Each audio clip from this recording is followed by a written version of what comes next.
I'm Dr. Claire Craig. I'm a diagnostic pathologist and I'm co-chair of the Heart Group.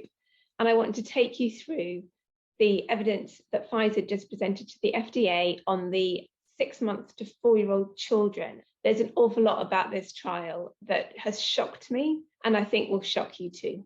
The trial recruited 4,526 children aged from 6 months to 4 years old. 3,000 of these children did not make it to the end of the trial. That is a huge number, 2/3 of them. Why was there this drop-off? That needs to be answered. And without an answer to that, on that basis alone, this trial should be deemed null and void. So what did the trial show? Well, they defined severe COVID as children who had a slightly raised heart rate or a few more breaths per minute. There were 6 children aged 2 to 4 who had severe COVID in the vaccine group, but only 1 in the placebo group.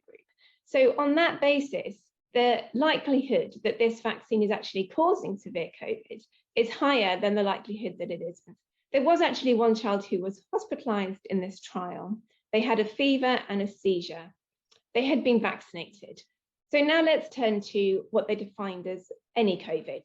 And what they did was to utterly twist the data. They vaccinated the children and they waited 3 weeks after the first dose before the second dose.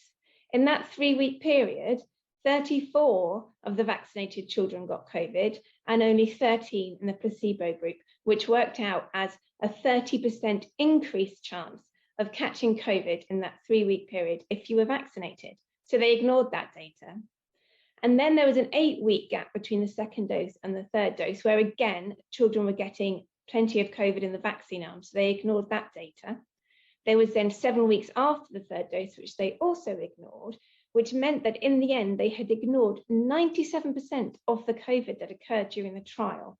And they just looked at tiny numbers, so tiny. In the end, they were comparing 3 children in the vaccine arm who had COVID with 7 in the placebo arm. And they said that this showed the vaccine was effective.